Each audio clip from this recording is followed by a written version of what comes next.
Sorry, are we going to go there? I think that's for another meeting.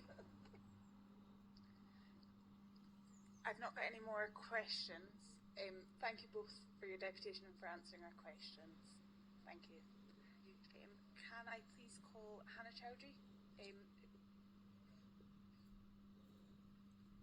Ms. Chowdhry, you've got 10 minutes and then a further 10 minutes for questions.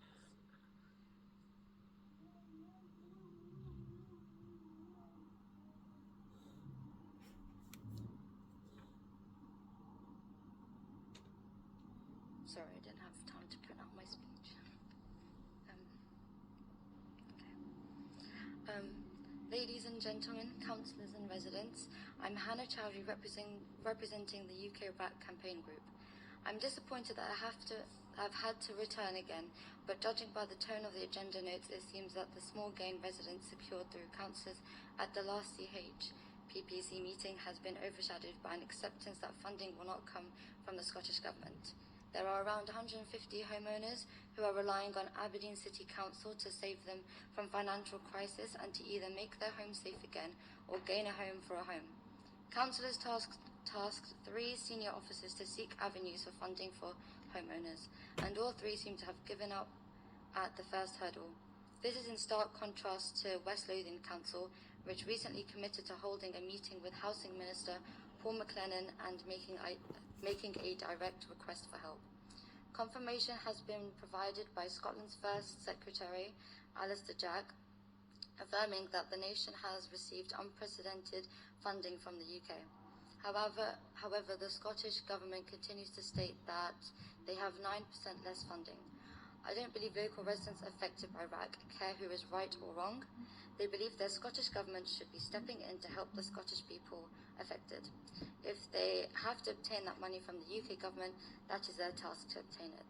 If it is not coming, we expect our council to be resourceful and find a way to fund it themselves. Sorry, the government. Housing Minister Paul McLennan has previously stated he has not closed the door to helping homeowners. Moreover, Cabinet Secretary for Social Justice Shirley Ann Somerville MSP, in a letter to Ariane Burgess, convener of the Local Government Housing and Planning Committee in December 2023, wrote, in responding to the committee's request for an update on buying out homeowners living in ex-local authority or housing association homes containing RAAC, as the committee will be aware, the capital budget is under considerable strain and remains overcommitted in this and future years. There are no available resources to put towards a national fund at this time, and to do so would require further reprioritisation. This suggests that if the council pushes hard enough, there could be a reprioritisation. Later in the same letter, she wrote, homeowners are responsible for maintenance costs in their own homes and for their share of work on any common elements of a shared building.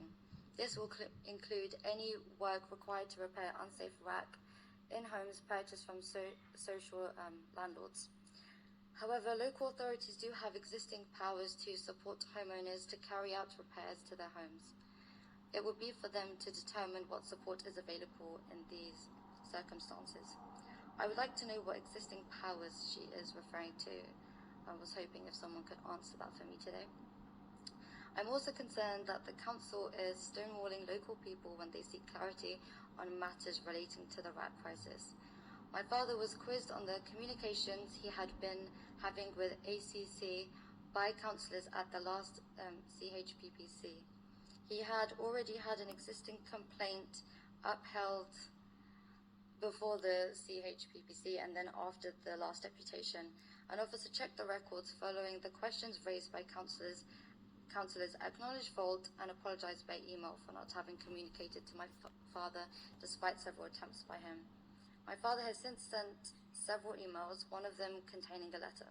The replying officers continually ignored responding to the letter despite follow-ups. However, they have responded to the email, suggesting a very disturbing practice. There are real lives that are affected by this crisis. Ignoring them only increases the pain and anger they feel.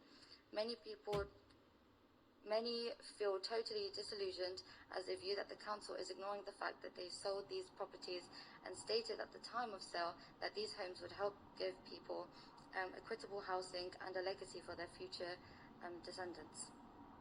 They feel the council and the government have failed. And I just wanted to go over the key points that we brought up at the last meeting. So that's for acknowledge that Aberdeen City Council actively encouraged and guided homeowners to purchase properties in Balnagasc under the Right to Buy scheme.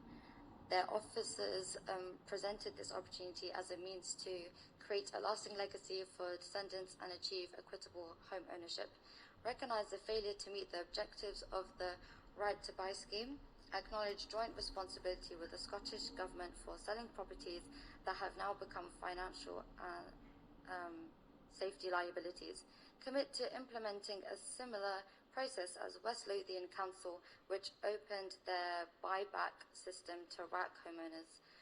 Additionally, pledge to arrange a meeting with Housing Minister Paul McLennan, MSP, to seek funding opportunities for affected homeowners. Continue to advocate for Scottish Government funding for homeowners.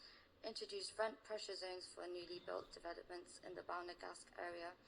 This initiative ensures that prioritised council tenants who are forced to relocate can expect rental rates similar to their current payments upon return. Ensure the availability of relocation grants to cover return costs.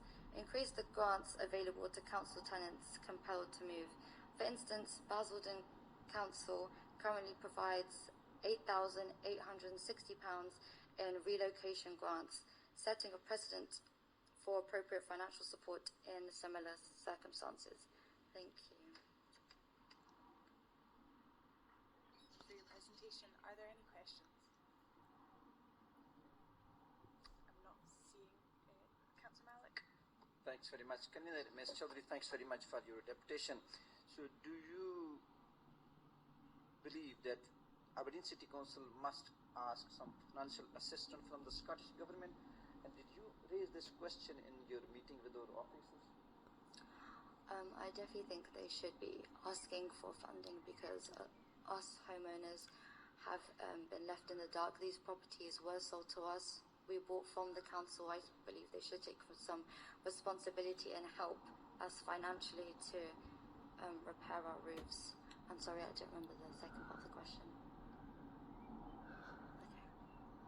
Councillor Graham. Yes, thanks Ms Chowdhry for your presentation. I'd just like to ask, with regards to homeowners, does homeowners face financial ruin? I mean, I'm just thinking the scenarios, and I don't know if they're actually taking place, how you could have young families who've taken out a mortgage and their house is worth nothing. Or you could have people reaching elderly states in life, such as me, which bought a house, paid for it, and now it's not worth not worth anything. So how does they feel regarding this, and what support do you feel that we should be giving them? Right, so I'm just going to talk from my personal experience. So I'm a private homeowner. I'm 20 years old. I also study at uni, so I have a mortgage on my house, and so I've been trying to seek if I can find, emergency accommodation if need be, and my university can provide that, but I have a mortgage to pay. If I also go into accommodation, I'd have to pay for 2 places at the same time. I work part-time. I can't afford both places, and I'm sure that's the case for many of these families living in the Balnagasc area. A lot of them are elderly. They've paid off their mortgages. They just want to, live a mortgage-free life, and it's a struggle because they don't have that financial support. There's people in palliative care. There's people with, big families, and they can't afford to pay for mortgages and then a second accommodation if we have to move as private homeowners. So, yes, there is financial ruin, and that's why I believe the council should take some responsibility and help us so we're not in total ruin.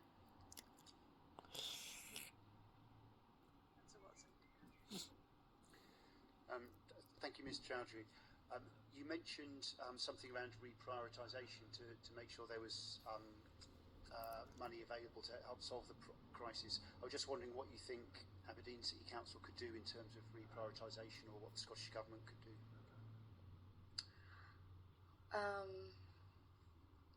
Well, I know there's...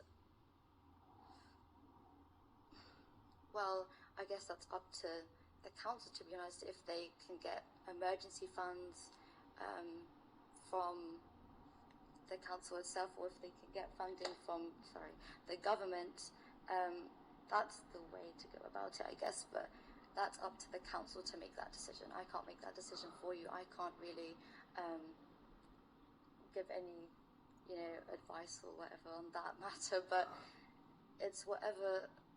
I think it's, what I have to say is that I think it's important that we do get the funding. I don't know where it's going to come from or who's going to provide it, but it's important that us homeowners are protected, even the private council tenants.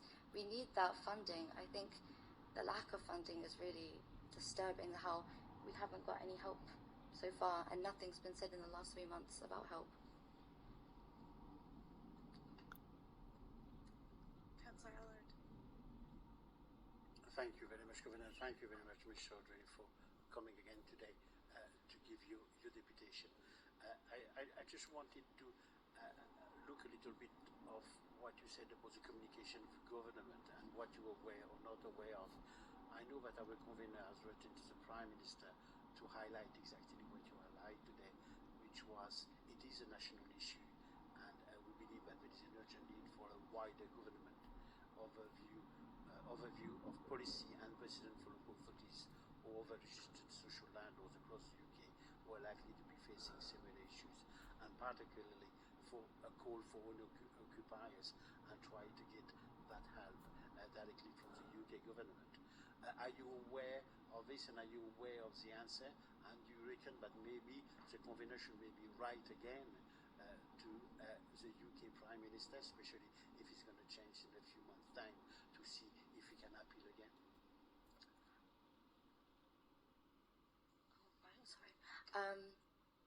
Right, so we have written to the UK.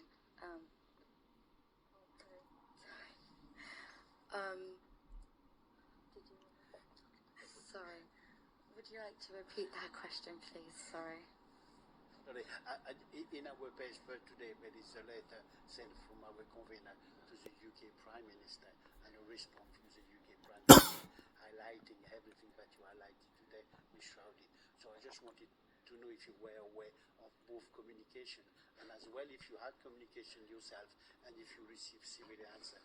And if you have, do you think that this committee, this convener, should write again? So, we have been writing to both the UK Prime Minister and, of course, Scottish Government. We recently held a protest. We held a protest outside the Scottish Parliament, delivered petitions with a letter to both the Scottish Government at their headquarters as well as the Scottish Parliament. So far, no response. UK Government have continuously written back every time we write to them, and they say the same thing, that the remit for housing is devolved to Scottish Government. It's their issue to resolve. I think, if I'm correct as well, your Secretary of State has also said the same thing. And I do believe Paul McLennan in a meeting has also said that he hasn't closed the door. And I just, finishing off with the last part of your question, I hope this council doesn't give up with initial rebuttals. There has to be a continual pursuance, because there are over 150 homeowners waiting for you to challenge for them. Thank you very much, Commissioner. If I may have a supplementary question. On the papers we received today, we've seen that one of the answers came from Jessica Hodgson, who is the Deputy Director of Gridfell Inquiry and Policy Investigations. I just wanted to know if you were in conversation as well, in communication with the Deputy Director of the Gridfell Inquiry.